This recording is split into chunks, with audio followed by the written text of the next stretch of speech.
Te damos la bienvenida a tu programa Palabras de Vida Eterna. En estos momentos vamos a compartir el libro del profeta Isaías.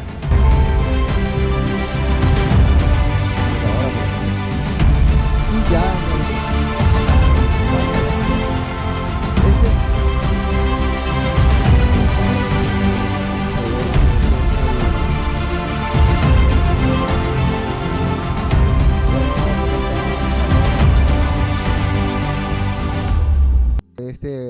profeta, Trito Isaías, el pueblo estaba comprendiendo su maldad, sus errores, su falta, pero también a la par haciendo entender la responsabilidad que tenían las autoridades de aquel tiempo y de no estar administrando la justicia como correspondía. Eso es lo que este capítulo nos quiere hacer entender. Y que el Padre, a pesar de que ellos estaban viviendo de esa manera, está extendiendo su brazo para ayudarlo. Y cuando habla de brazo en la Biblia, se refiere a enviando un redentor, una persona que les abra el corazón. Y arranca así, capítulo 59, versículo 1, libro del profeta Isaías. He aquí, no se ha acortado la mano de Yahweh para salvar. O en otra versión dice, el brazo, ¿no? El brazo de Yahweh para salvar. Ni se ha agravado su oído para oír. O sea, no está cerrado su corazón para escucharte. No está cerrado tu corazón para atender a tus plegarias.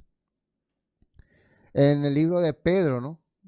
No me recuerdo capítulo 2, creo que dice que los oídos del Eterno están atentos para oír las oraciones de los justos. Así está, de los justos dice.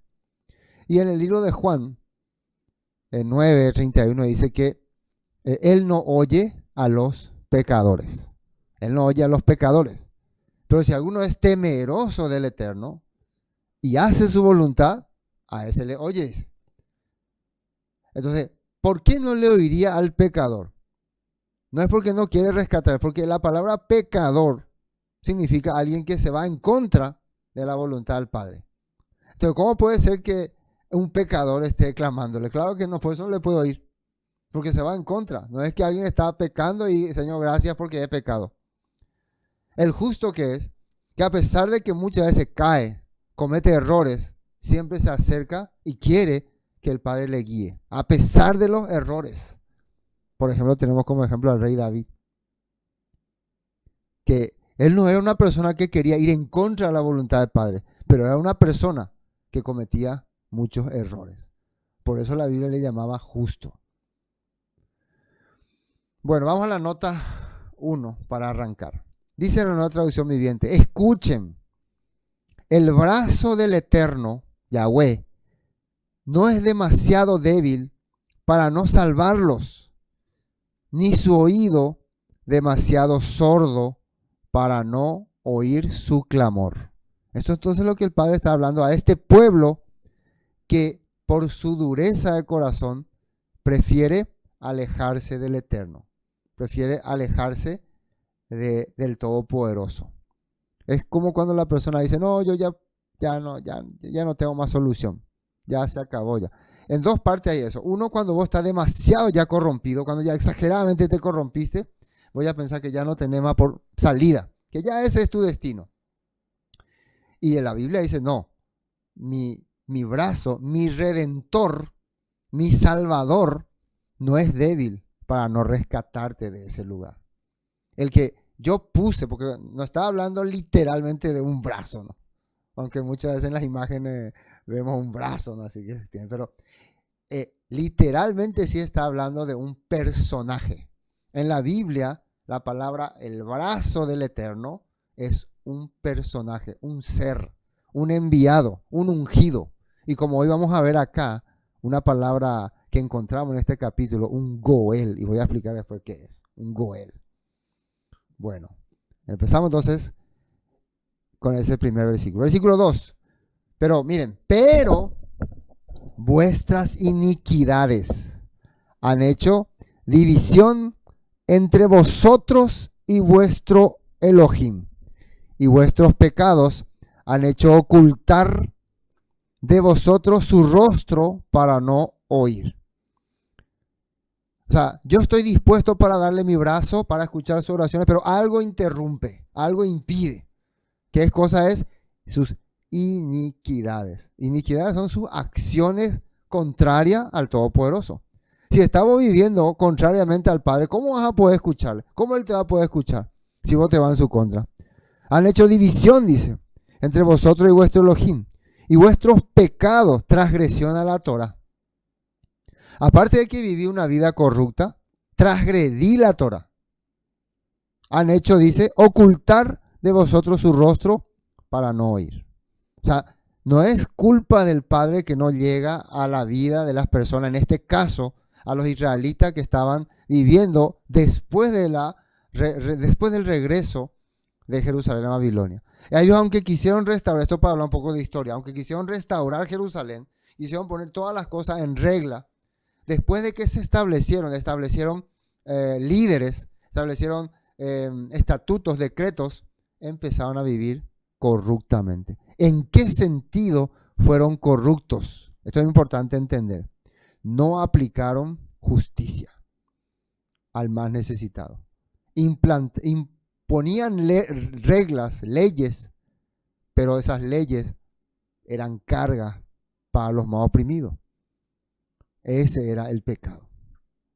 Y fue el mismo pecado en tiempos de Yeshua. Fue lo mismo que Yeshua denunciaba. Atan cargas pesadas sobre los demás que ni ustedes pueden llevar. Veamos la nota 2. Isaías 1:15 habla de esta manera. Cuando levanten las manos para orar, no miraré, aunque hagan muchas oraciones. No escucharé, porque tienen las manos cubiertas con la sangre de víctimas. Fíjense que esto escribía ya el profeta Isaías ya por el año 700, y sus seguidores, su escuela, sus alumnos continuaban denunciando lo mismo. Y claro, ¿quién también denunció lo mismo? El mismo Yeshua. Y uno de los libros que más Yeshua usó, ¿cuál fue? El libro del profeta Isaías. ¿Por qué? Porque viendo la denuncia que hizo un profeta del antepasado y viendo la vida que están llevando sus contemporáneos, es la mejor manera de mostrarles la verdad. Miren, nuestros propios antepasados, profetas importantes como Isaías, hablaban de por qué no puede llegar la voz del Eterno o el poder del Eterno a nuestra vida, ni nuestras oraciones, porque nuestras manos están cubiertas con la sangre de víctimas inocentes. Usaban el Shabbat para denunciar a las personas, para apoderarse de sus bienes. Usaban el ayuno para someter a unas personas a su poder. Usaban reglas judías para establecer su poder sobre las personas. Lo que hoy en día hacen, lastimosamente, muchas sectas. Versículo 16, siempre estando en Isaías 1, para entender este texto 2. Lávense y queden limpios, quiten sus pecados de mi vista, abandonen sus caminos malvados, aprendan a hacer el bien, busquen la justicia y ayuden a los oprimidos, defiendan la causa de los huérfanos y luchen por los derechos de las viudas. Eso es lo que el Padre espera que hagan para que Él pueda oír sus clamores. No es necesario que sea un instructor, buen maestro, si es que vos no puedes aplicarlo con las personas. O sea, no funciona. ¿Verdad? Bueno, estamos todos arrancando acá, versículo 1 y 2. Ahora, versículo 3 dice, ahora ya les acusa. El primer versículo hablaba de que yo estoy dispuesto para ayudarle, está mi mano extendida. El segundo decía, hay alguna cosa que impide sus pecados e iniquidades. Y el versículo 3 va desarrollando esas iniquidades. ¿Qué es lo que cuenta? ¿Qué iniquidades? Que nos aclare, ¿no? Porque vuestras manos están contaminadas de sangre y vuestros dedos de iniquidad. Vuestros labios pronuncian mentira, habla maldad vuestra lengua. Ahora, ¿de qué se trata esto? Ya nosotros veníamos hablando del 56, 57 y 58.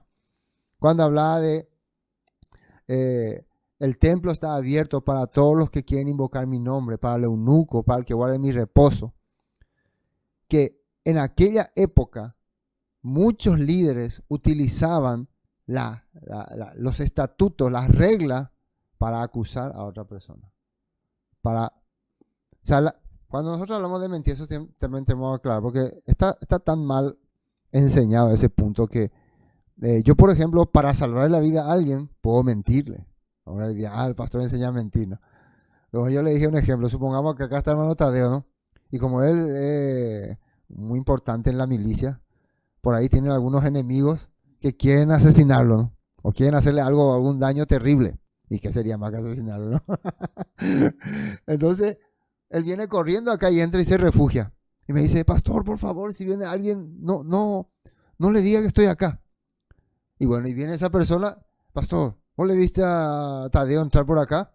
Vos no me puedes mentir porque vos sos pastor. Y la Biblia dice, no hay que mentir. Entonces, ¿yo qué tengo que hacer? Y el otro con feroz escopeta.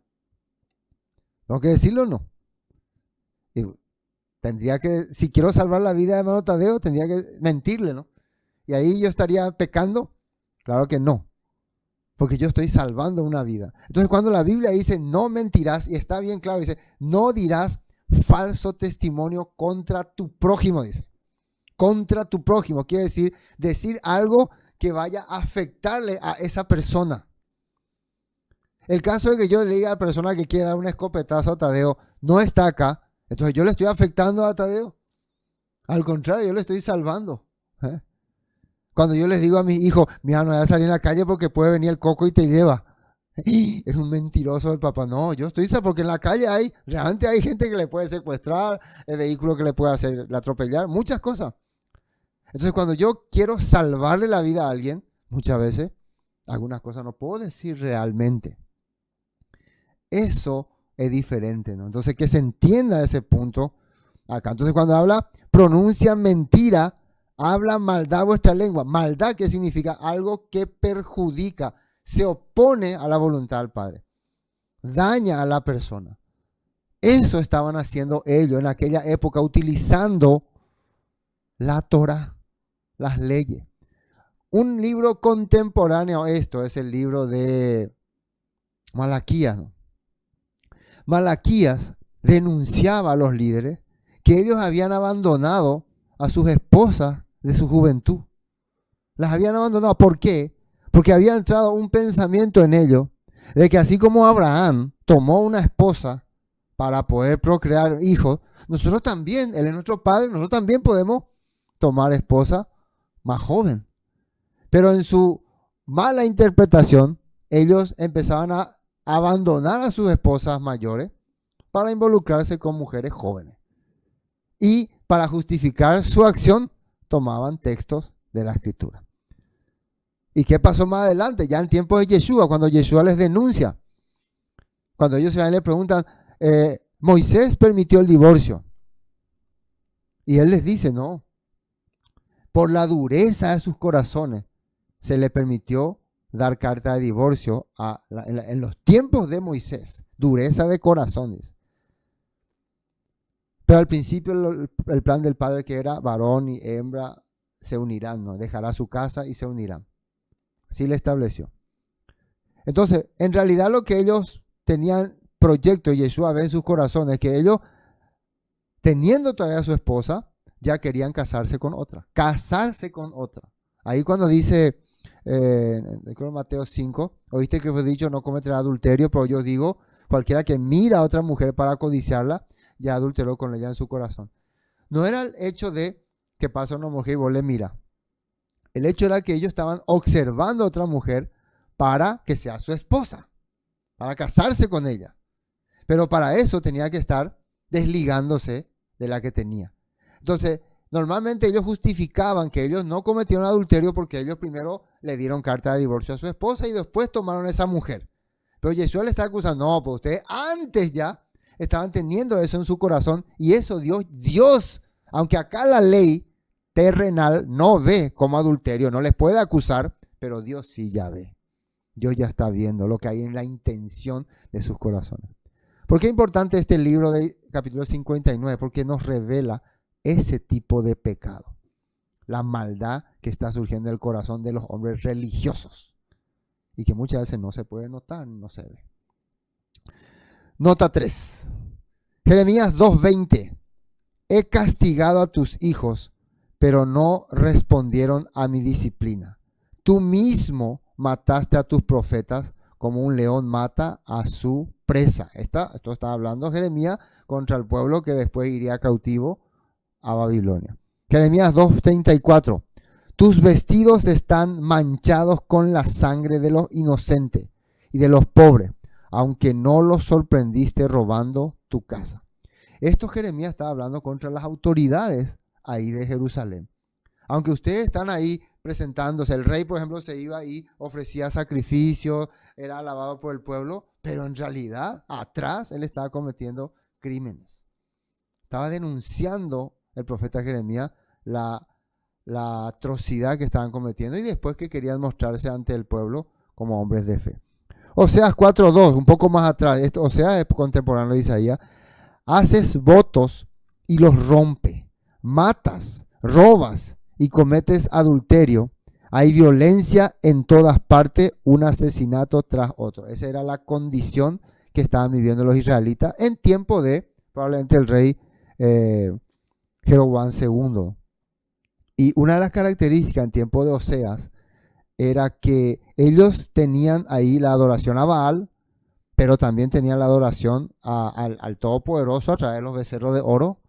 Entonces supuestamente la religión oficial en tiempo del Roboam II era a Yahweh, pero una adoración tan, ¿cómo se puede decir?, tan falsa que ellos justificaban muchas veces sus atrocidades. Como dice acá, mataban, robaban, cometían adulterio, violencia por todas partes, asesinato unos tras otros, pero justificados porque ellos están adorando a Yahweh. Justificados eran sus crímenes.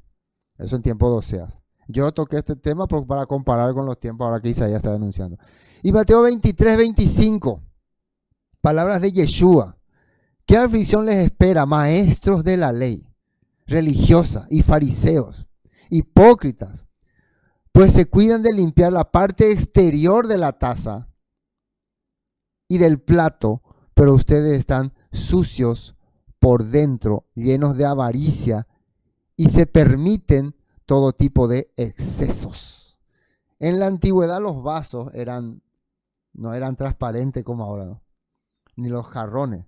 Entonces ellos, para que la gente crea que tienen bien limpio la casa y todos los platos limpios, solamente limpiaban alrededor, acá le pasaban un paño acá y ponían ahí todos los platos. Pero realmente adentro estaba toda esa suciedad, no se lavaba bien, porque para lavar un vaso tenés que meter ahí jabón, lavarlo bien, y no había tiempo.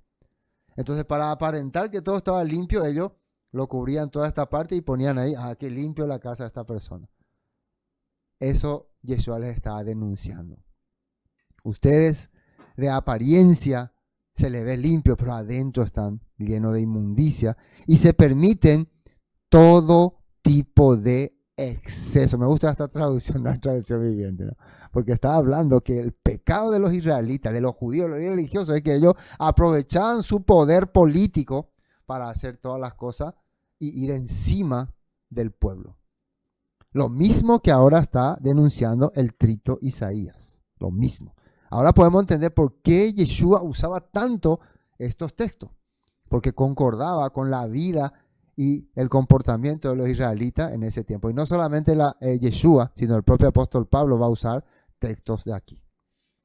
Fariseo ciego. Primero lava el interior de la taza y del plato, entonces el exterior también quedará limpio. Lógico, para que algo sirva, porque esta taza mía, yo estoy tomando mi jugo de limón, para que sirva, tiene que estar limpio primero por dentro. Y recuerdo una anécdota. Yo siempre hago mi jugo de limón y algunas veces dejo ahí. Y está ahí. Algunas veces no tomé todo el jugo de limón y una vez quedó 2 semanas mi taza con jugo de limón. Y una vez iba yo a salir y iba a preparar. Entonces agarré y me fui y primero limpié todo porque estaba todo manchado. Limpié todo acá. Después abrí y olía horrible adentro. Jugo de limón de hace 2 semanas. Y aunque enjuagué, igual que daba el olor. Entonces, no pude usar, por más que afuera estaba limpio, no pude usar porque el olor quedó. Tuve que echarle detergente y dejé ahí como unos 2 días para que salga todo. Así es nuestra vida también. Afuera uno se ve aparentemente bien, pero adentro es un desastre, entonces no funciona. La vida de la persona no va a funcionar. Limpia primero adentro. Entonces automáticamente al limpiar tu corazón, tu alma, tu espíritu, tu exterior ya va a ir limpiándose. Va a estar más presentable. Bueno, palabras de Yeshua. Versículo 4. No hay quien clame por la justicia, ni quien juzgue por la verdad. Confían en vanidad y hablan vanidades. Conciben maldades y dan a luz iniquidad. Yo cuando veo este texto ya me imagino a Pablo, me imagino a Santiago, me imagino a varios apóstoles que usaron estos textos. Y ustedes pueden darse cuenta que ellos al ver estos textos y mirar el ambiente donde vivían, cuadraba. Por eso lo usaban. No es que salía de sus cabezas. Sí, y también el trito de Isaías no es que lo sacaba de su cabeza. Él tenía su maestro, que fue el profeta Isaías, que fue el segundo Isaías, que fueron los de la escuela de Isaías. Y el profeta Isaías tenía a su maestro, que era la Torá, que le instruía, que le daba base para decir. No hay quien clame por justicia, dice, ni quien juzgue por la verdad. Confían en vanidad y hablan vanidades. Conciben maldades y dan a luz iniquidad. Parecen los políticos de este tiempo, ¿no? Cada vez que hacen cosas, se van en contra de lo que al pueblo le conviene o le favorece. Nota 4. Isaías 59, 4, nueva traducción viviente. Miren cómo dice acá. A nadie le importa ser justo y honrado. Las demandas legales de la gente se basan en mentiras. Conciben malas acciones y después dan a luz el pecado. Ya no le importa hacer las cosas de forma correcta. Ya no le importa si están haciendo lo que, ¿cómo se dice?, al pueblo le agrada. Contaba yo una anécdota que ocurrió una vez cuando la iglesia donde yo estaba antes, eso me comentó un pastor, iba a recibir, y escúcheme bien esto, se repite en todos los ámbitos, una donación de creo que 500 millones o 1000, no me acuerdo bien, lo que sí que era mucho. Pero esa donación era ni de otro país, pero para que esa donación llegue a la iglesia, tenía que ser aprobada por el Congreso. El Congreso de Paraguay tiene que aprobar. Entonces, le vienen mensajes, alguien viene a hablar con el pastor y le dice, bueno, para que llegue esa donación hay gastos de esto, gastos de aquello, gastos de esto, gastos de aquello. Lo que sí que si era 550 iba a recibir la iglesia. O sea, 450 se iba a ir en gasto de esto, gasto de aquello, gasto de esto, gasto de aquello, gasto de esto, gasto de aquello.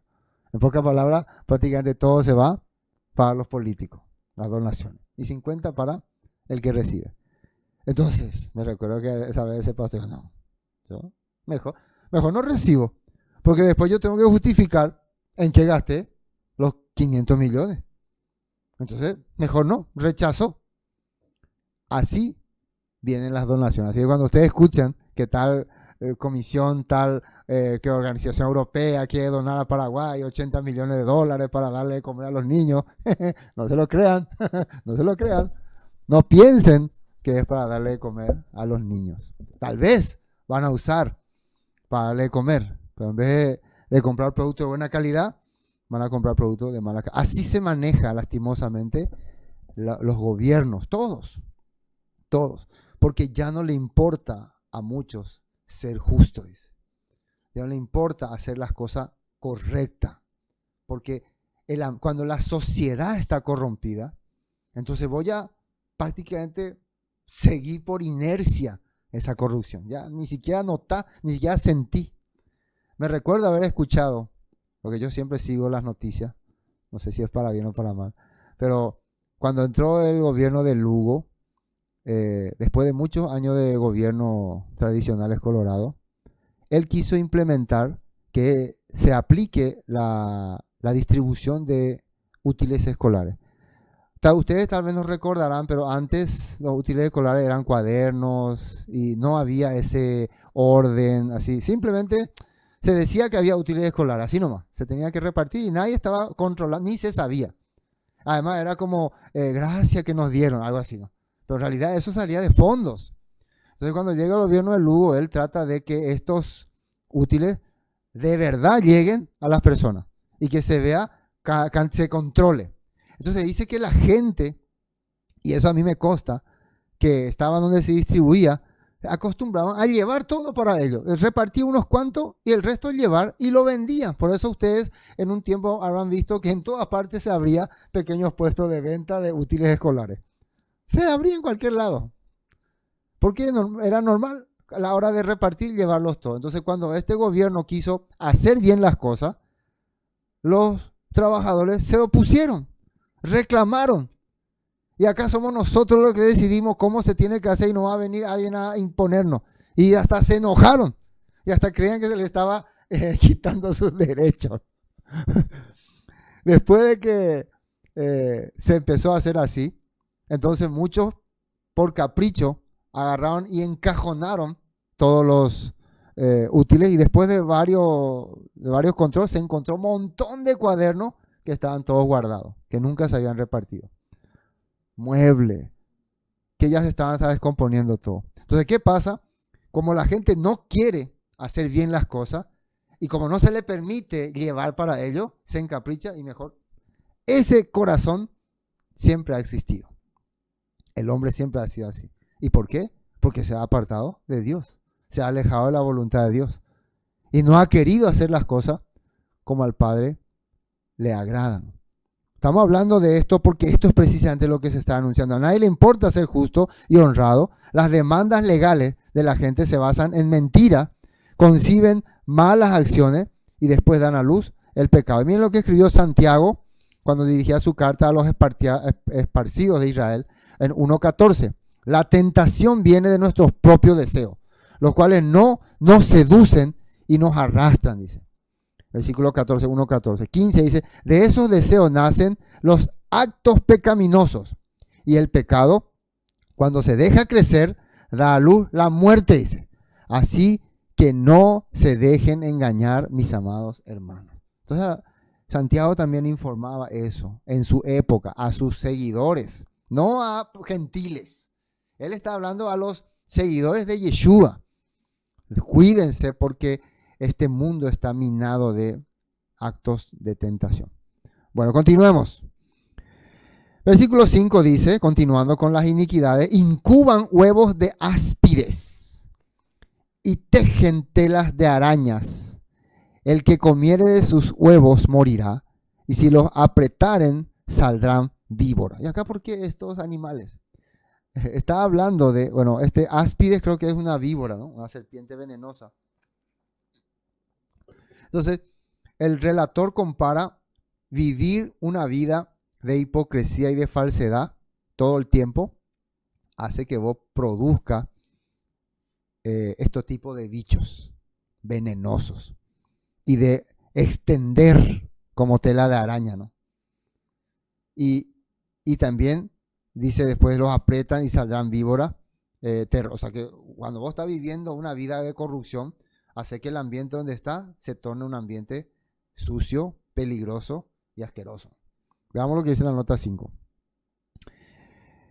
Dice, líderes de Jerusalén aproximadamente año 400, para aclararnos, para aclarar. ¿A quién le está hablando el trito de Isaías? Incuban serpientes mortales y tejen telas de araña. El que come en sus huevos morirá. Al que los rompa le saldrán víboras. Al que come esos huevos venenosos va a morir y el que los rompa le va a salir víboras que le van a destruir. ¿A quién está hablando? A los líderes políticos de esa época. Y miren quién hablaba y asemejaba en los tiempos de Yeshua. Romanos 3:10, el apóstol Pablo. Esto Pablo hablaba cuando estaba hablando de que la sociedad en que él estaba, en Roma, los judíos que estaban viviendo en ese tiempo, ya se habían apartado de la voluntad del Padre, ya se habían apartado del camino del Padre, y también los mismos seguidores de Yeshua, ya gentiles, que estaban viniendo, que estaban creyendo en el Todopoderoso, después ya se habían convertido también en seres arrogantes, cuando ya empezaban a menospreciar a los judíos. Todo esto en la carta de Romanos explica más detalladamente. Miren lo que él explica acá. Como dicen las Escrituras, no hay ni un solo justo, ni siquiera uno. Nadie es realmente sabio, nadie busca a Dios. Recuerden, Pablo está diciendo esto basándose en su sociedad, en el ambiente que está viviendo y tocando un texto de la Escritura que se refiere a un ambiente pasado y probablemente que era el ambiente de Isaías y más atrás el ambiente del rey David. Todos se desviaron, todos se volvieron inútiles. No hay ni uno que haga lo bueno, ni uno solo. Lo que hablan es repugnante, como el mal olor de una tumba abierta. Su lengua está llena de mentiras, veneno de serpientes gotea de sus labios.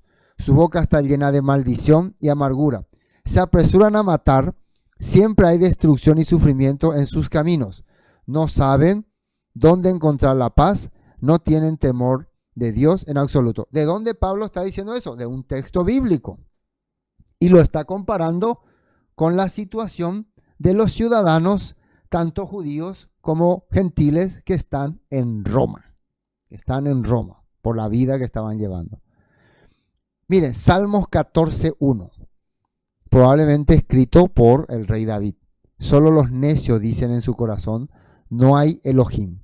Ellos son corruptos y sus acciones son malas. No hay ni uno solo que haga lo bueno.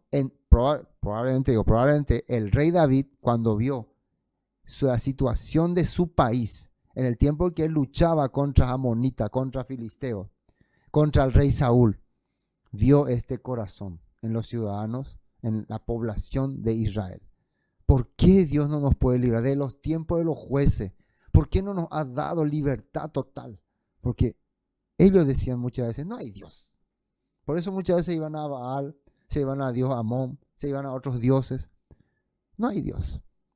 No hay Dios. Así era el corazón de ellos y David notó eso. David vio, ¿qué es el problema de nuestro pueblo? ¿Por qué Israel no prospera? ¿Por qué no desarrolla? ¿Por qué siempre un pueblo así de bajo recurso, dividido? Porque no se conectan con el Padre. Y Salmo 53 dice, solo los necios dicen en su corazón, no hay Dios. Ellos son corruptos y sus acciones son malas. No hay ni uno solo que haga lo bueno. Acá vemos quién está usando este texto, el apóstol Pablo, para la ciudadanía romana que estaba también viviendo corrompidamente. ¿Y de dónde sacan esto también? Del libro de Isaías 59. Entonces podemos entender que el escritor de Isaías se basó en los salmos para tener esa idea de que el pueblo está corrupto. ¿Y por qué estaba corrupto? Porque se apartaban de la Torah. Bueno, seguimos, versículo 6. Sus telas no sirven para vestir, ni sus obras serán cubiertos. Sus obras son obras de iniquidad y obra de rapiña está en sus manos. También la nota 6, para ver en la Nueva Traducción Viviente, dice, con sus telas de araña no se puede hacer ropa y nada de lo que ellos hacen es útil. Todo lo que hacen está lleno de pecado y la violencia es su sello característico. Una vez más, estamos hablando de la sociedad política y gobernante de Jerusalén en los años 400 antes del Mesías. Sus pies corren al mal, se apresuran para derramar la sangre inocente, lo mismo que el apóstol Pablo estaba leyendo, ¿no? Sus pensamientos de iniquidad, destrucción y quebrantamiento hay en sus caminos. Y la nota 7 habla de un texto en Marcos 27. Y miren lo que dice acá. Y entonces agregó, es lo que sale del interior lo que contamina, pues de dentro del corazón de la persona salen los malos. Bueno, en contexto, esto es cuando le estaban hablando a Yeshua acerca de un mandamiento de lavarse las manos y de que comían las manos con cosas inmundas, ¿no? Según la tradición de los ancianos. Entonces Yeshua les reclama a ustedes, invalidan el mandamiento del Padre por sus tradiciones. Y después le quiere aclarar que en realidad la comida que está acá es kosher porque la palabra lo dice kosher y no se contamina por lavarte o no lavarte la mano ritualmente. Entonces los judíos habían establecido que este jugo, por más que un jugo bueno, pero si no recibe el siguiente ritual, no sirve, está contaminado por espíritus diabólicos que pueden estar ahí. O por ejemplo, si acá por un ejemplo, voy a dar un ejemplo. Acá hay una comida, y atiendan bien mi ejemplo, y con este ejemplo no me van a decir criticar pastores antibíblicos, pero voy a dar. Acá hay una comida y yo voy a comer. Agarro la comida, me sirve, hermano Tadeo, por ejemplo, me sirve la comida, gracias hermano Tadeo, y yo como. Entonces alguien me mira, pastor, ¿qué pasó? ¿No hiciste la oración para comer? Entonces, ¿qué pasó? Esa comida se contaminó, ¿no? Porque yo no hice la oración para comer. Se contaminó. Pero para muchos sí. Para muchos es grave. Aunque yo, por agradecimiento, oro siempre al Padre. Aún a veces no. A veces compro una chipa por ahí. Yo conocía antes, donde estábamos antes, si vos comprabas una chipita por ahí, permiso. Y comía. En cualquier lado. En cualquier lado. Realmente así era, donde sea, ¿no? Pero, porque pensaba, ¿no? Que si yo no hacía eso, esa comida estaba mal. Tengo que agradecer al Padre. Aunque muchos dicen, no, no significa así. Pero así entra en su mente. Yo le aseguro que en un ambiente de religiosidad, si vos haces eso, vos comés y no diste gracia, ellos van a pensar que esa comida no está bien. Porque vos no diste gracia. Pero aunque yo doy gracia porque el Todopoderoso me permite, nada pasa si no dije nada, si no agradecí, nada pasa. La comida siempre, si está bien cocinada y es bien hecha y es kosher, no me va a contaminar. Y eso es lo que Yeshua quiere explicar. ¿Qué sí es lo que te va a contaminar? Y atiendan bien, dicen. Es lo que sale del interior, lo que contamina, lo que sale de tu corazón. Entonces esa persona que está comiendo sin haber hecho su gracia o su ritual, no va a ser contaminado. Pero ese que le está diciendo, tú, ¿por qué? ¿Por qué? Dice, eso sí contamina. Ese que está, ¿por qué? ¿Por qué no eres espiritual? ¿Por qué no eres? ¿Por qué? ¿Por qué no oras a Dios? ¿Por qué? No ayunas, no te arrodillas. Eso te está contaminando, aunque usted no lo crea. Pues de dentro del corazón de la persona salen los malos pensamientos, la inmoralidad sexual, el robo, el asesinato, arranca con malos pensamientos. Todos los demás pecados vienen cuando empieza uno a tener malos pensamientos. Después ya vos de todo ya empezás a hacer, aunque algunos no creen, ¿no? Pero aunque vos sos lo más espiritual posible, pero empezás a tener malos pensamientos y vos no podés concretar tus malos pensamientos, después ya aparecen las acciones pecaminosas. El adulterio, la avaricia, la perversidad, el engaño, los deseos sensuales, la envidia, la calumnia, el orgullo y la necesidad, dice. Todas estas vilezas provienen de adentro. Esas son las que los contaminan. Esas son las que contaminan. Tengan mucho cuidado. Eso es lo que Yeshua está explicando. Y eso es lo que estamos viendo acá cuando dice que sus pies corren al mal, se apresuran para derramar la sangre inocente. Sus pensamientos de iniquidad, destrucción y quebrantamiento hay en sus caminos.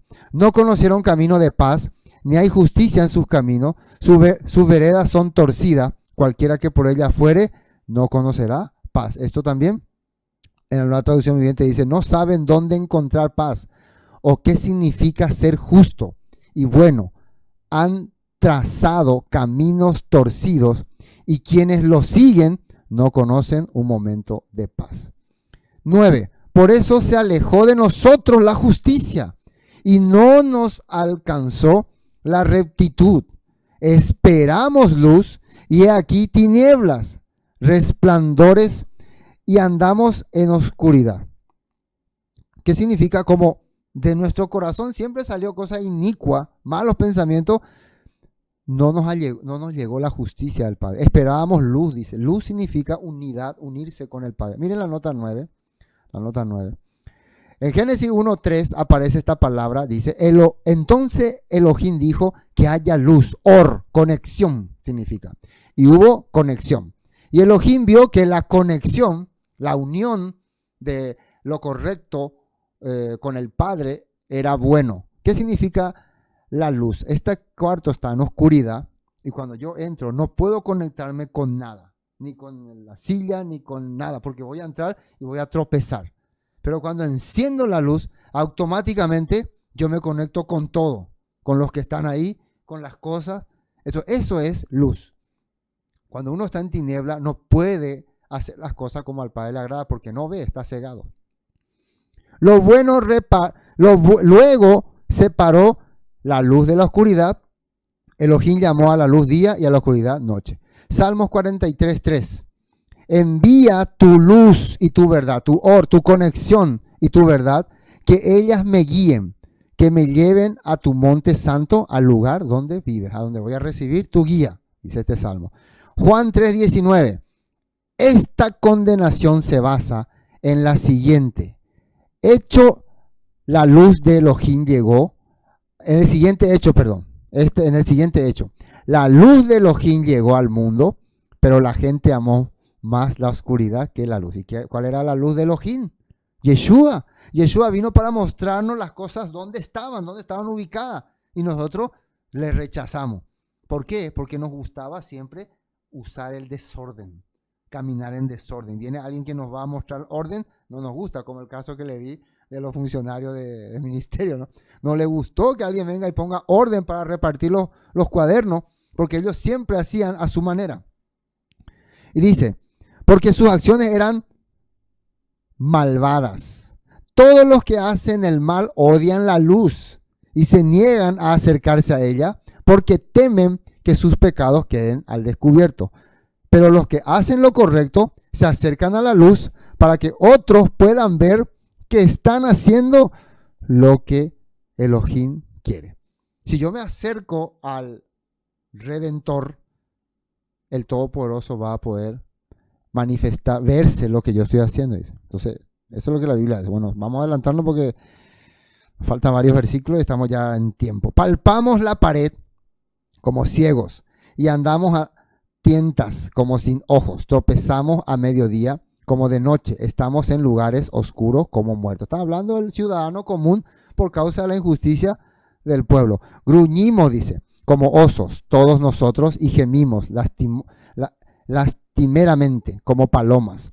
Esperamos justicia y no hay salvación y se alejó de nosotros, porque nuestras rebeliones se han multiplicado delante de ti y nuestros pecados han atestiguado contra nosotros, porque con nosotros están nuestras iniquidades y conocemos nuestros pecados. Fíjense que el relator, el narrador, el que está acusando, también ahora está entendiendo cuál es la causa por la cual estamos viviendo así, porque no nos hemos acercado al Padre.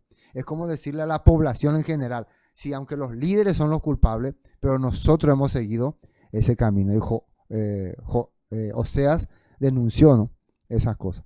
El prevaricar, dice, y mentir contra el Eterno, y el apartarse de en pos de nuestro Elohim, el hablar calumnia y rebelión, concebir y proferir de corazón palabras de mentira, dice. O sea, que vos desde adentro de tu corazón te salga mentir, es lo que ha hecho que no llegue la justicia del Padre.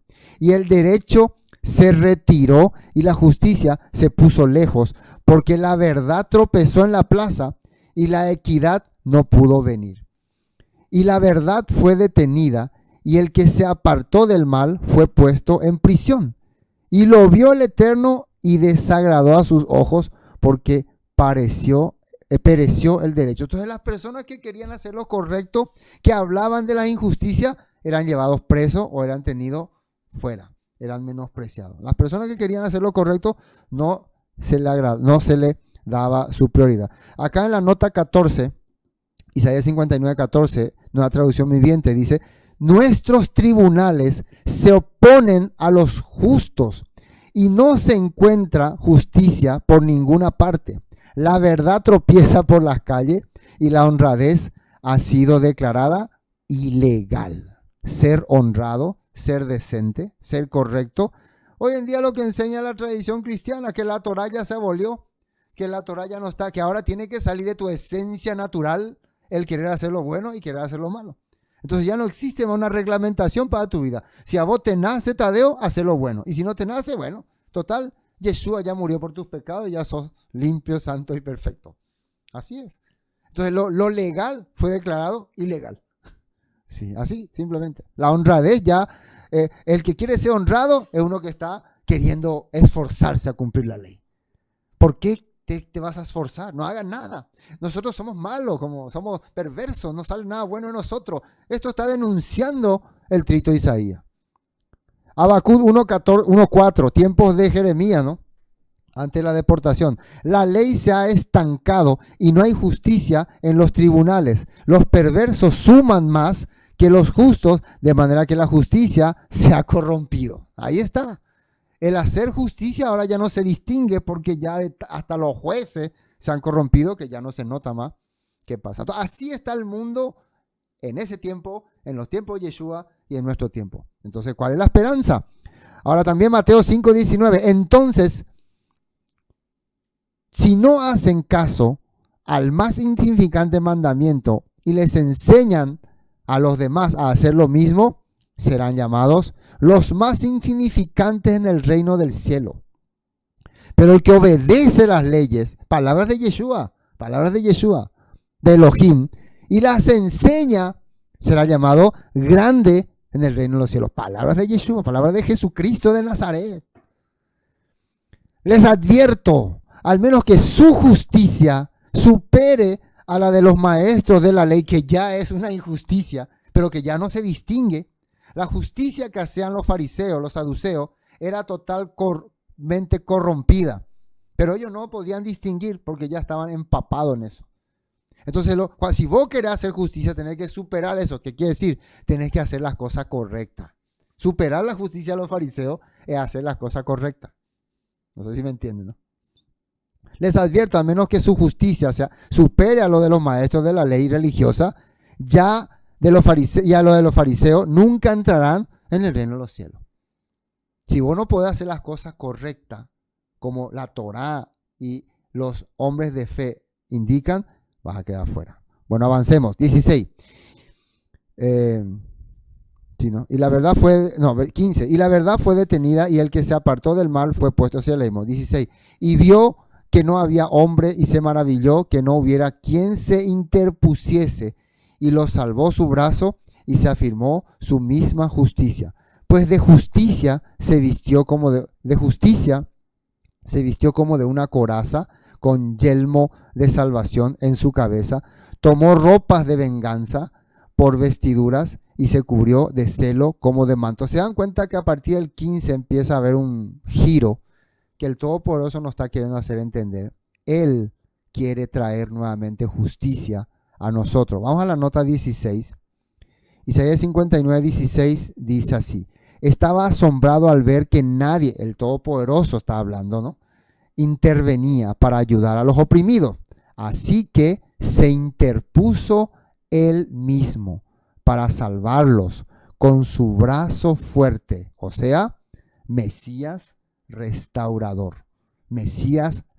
Ya que nadie hacía nada, entonces va a venir alguien que va a imponer ahí. El brazo fuerte es el Mesías restaurador, sostenido por su propia justicia, la Torá bien aplicada. La justicia del Todopoderoso. Eso dice 17, pues de justicia se vistió como de una coraza. Está hablando del representante del brazo del Eterno. Con yelmo de salvación en su cabeza, tomó ropas de venganza por vestiduras y se cubrió de celo como de manto. Esta palabra, ¿quién la usó? El apóstol Pablo en Efesios 6:9, cuando hablaba de que nuestra lucha no es una lucha con hombres, sino con un sistema corrompido. Miren, una palabra final: sean fuertes en el Señor y en su gran poder. Pónganse toda la armadura de Elohim para poder estabilizar firmes contra todas las estrategias del diablo, pues no luchamos contra enemigos de carne y hueso, sino contra gobernadores malignos y autoridades del mundo invisible, contra fuerzas poderosas de este mundo tenebroso y contra espíritus malignos de los lugares celestiales. O sea, en pocas palabras, hoy en día nosotros hablaríamos contra un sistema oculto. Los propios políticos, muchas veces ellos no saben por qué están actuando como actúan. Muchas veces ellos son, ustedes saben que hasta para ver dictadura, para que haya en algunos socialismo, comunismo, hay fuerzas que operan. Esto es un poco difícil de entender, pero hay fuerzas que operan, que controlan, que manejan. Y nosotros, contra eso es nuestra lucha. Entonces uno se sentiría insignificante al pensar que mi lucha no es contra Payos, ni contra Efraín, ni contra Santi, ni contra los colorados, ni los liberales.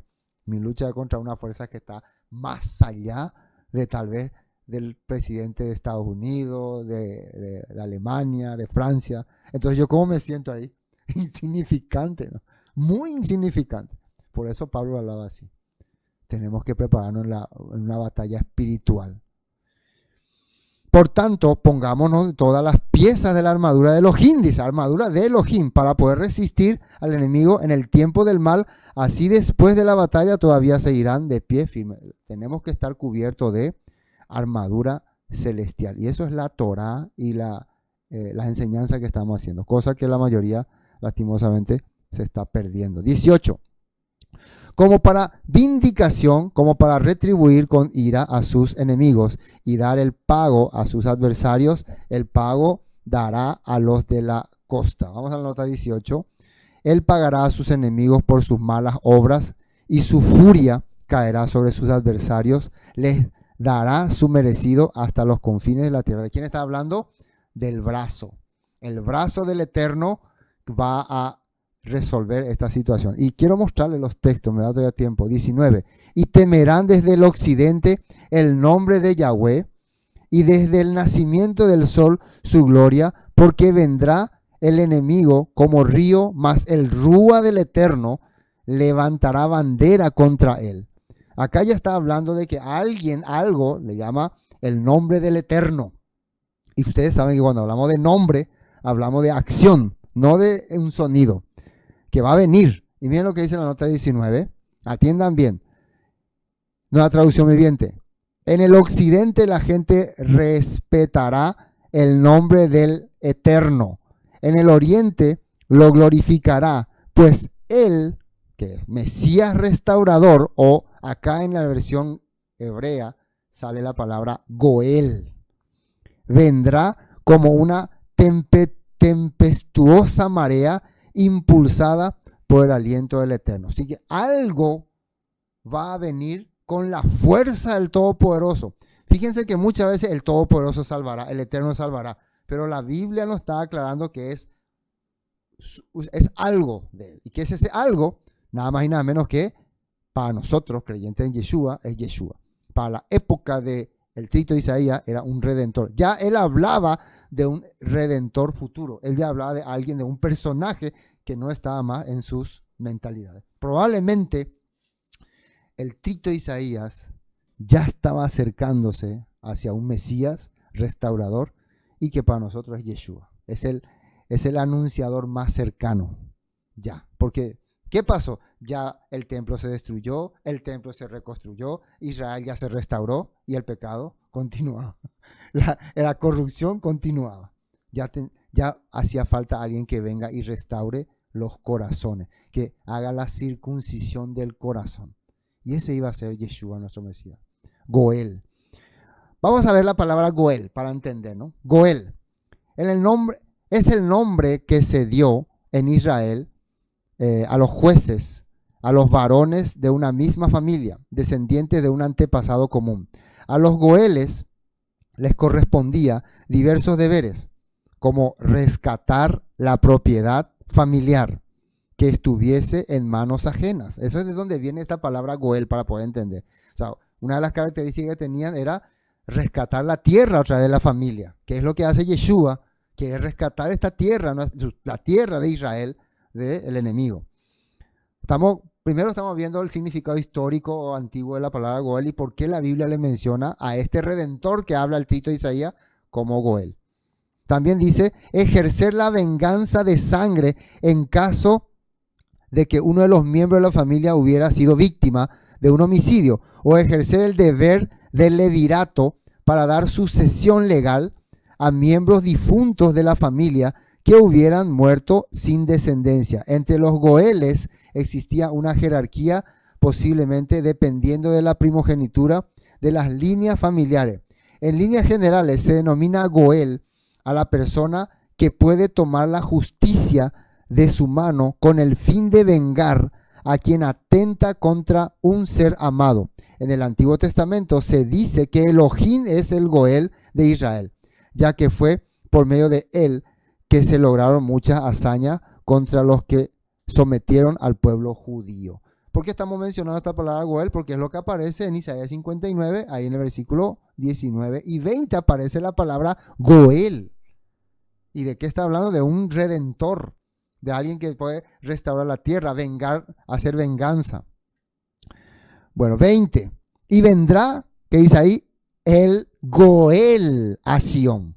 Goel, ahí en hebreo es goel. Y a los que se volvieren de la iniquidad en Jacob, dice el Eterno. Vamos a la nota 20. Isaías 59, 20, nueva traducción 20. El redentor, ¿qué es redentor? Goel, vendrá a Jerusalén para rescatar en Israel a los que se hayan apartado de sus pecados, dice el Eterno, a los que hayan querido dejar esta vida corrupta. Fíjense bien, Él los va a venir a rescatar. No es a los que no hayan pecado, que se entienda bien esto, ¿no? No es a los que no hayan pecado, a los que se alejen de sus pecados, los que se aparten de los pecados. Después de haber escuchado el mensaje del trito de Isaías, él está hablando, miren, hay un redentor que va a venir. Hay un salvador que va a venir.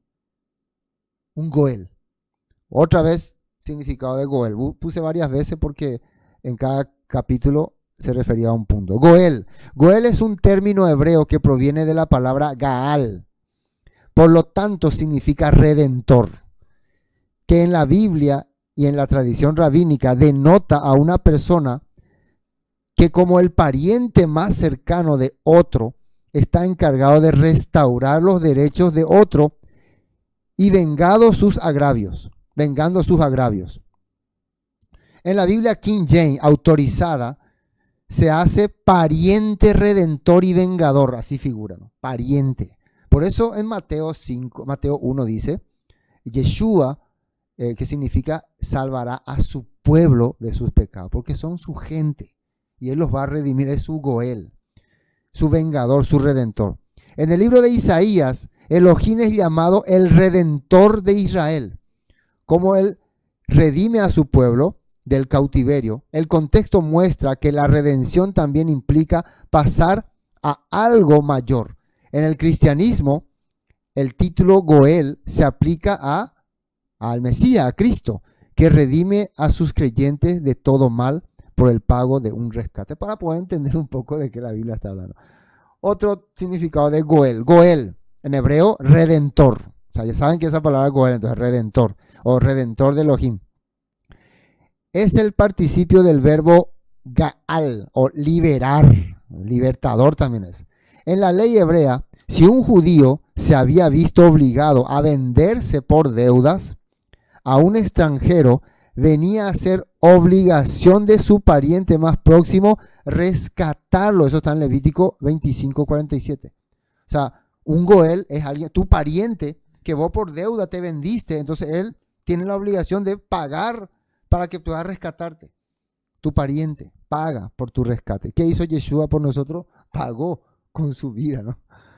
También regía este principio si había tenido que vender algo de su propiedad, Levítico 25:23, también para rescatar tu tierra, tu territorio. También corresponde al pariente más próximo casarse con la viuda sin hijos del fallecido. En caso de tener que hacer restitución a su fallecido, esta debía hacerse al pariente más próximo o al sacerdote si no lo había.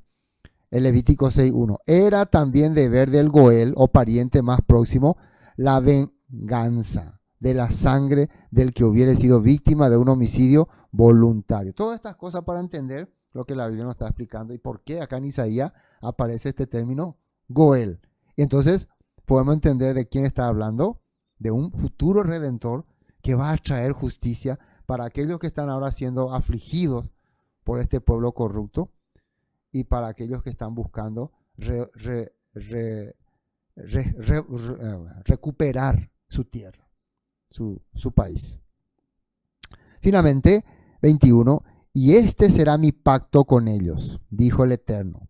El espíritu mi rúa mío, que está sobre ti, sobre el Goel, y mis palabras que puse en tu boca, no faltarán en tu boca, ni de la boca de tus hijos, ni de la boca de los hijos de tus hijos, dijo el Eterno, desde ahora y para siempre. Entonces yo esto que estoy poniendo en tu corazón, esto ya habla el profeta, esta esperanza de redención a través del cambio del corazón va a quedar en tus corazones. Y vos la vas a transmitir a tus hijos, y tus hijos a sus hijos, y sus hijos a sus hijos. ¿Hasta cuándo? Hasta que vean al Mesías. ¿Por qué creen que cuando Simeón cuando vio al Mesías, él dijo, ahora puedes despedir a tu siervo en paz, porque tus ojos vieron la salvación para Israel? Él tenía en cuenta esta palabra. Él dice que era estudioso, analizaba todo. Es el Mesías que hemos esperado, decían muchas veces algunos, ¿no? Es el Mesías, el que tanto hablaban los profetas, porque esto quedó en la mente de muchos israelitas. Y eso solamente se ve en la persona de Yeshua, a pesar de que muchos lo niegan. ¿Sí? Ya se quedó en su corazón y lo va a transmitir. Y por la fe ellos ya vieron a ese Mesías.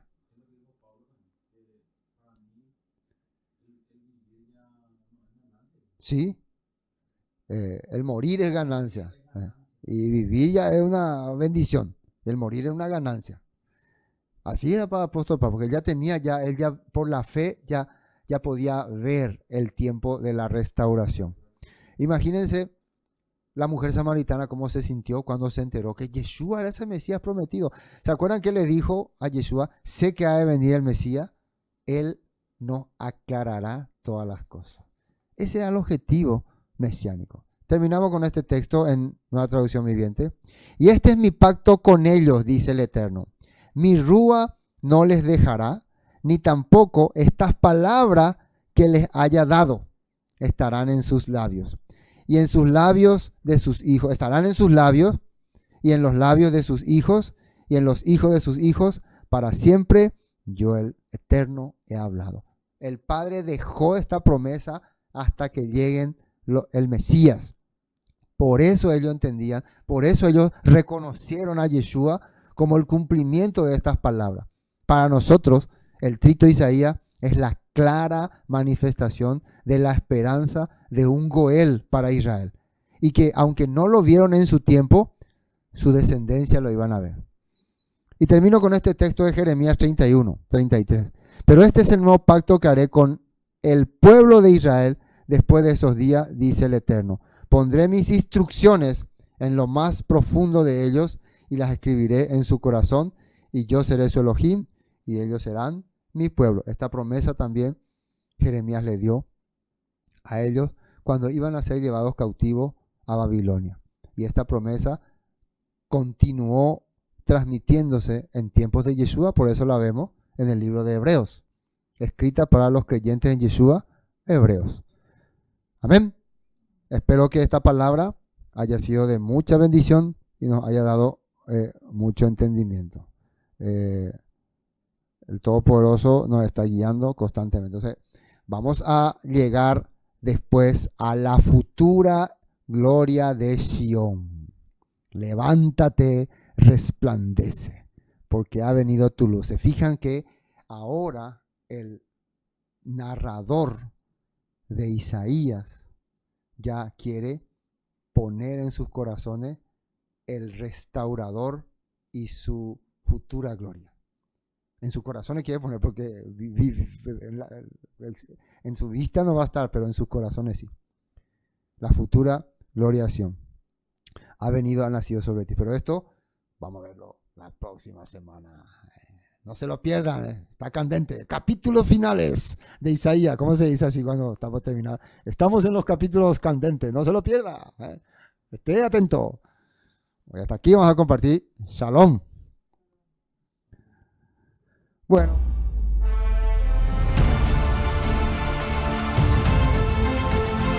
Esto fue Palabras de Vida Eterna, con el estudio del libro del profeta Isaías. Bendiciones y hasta pronto.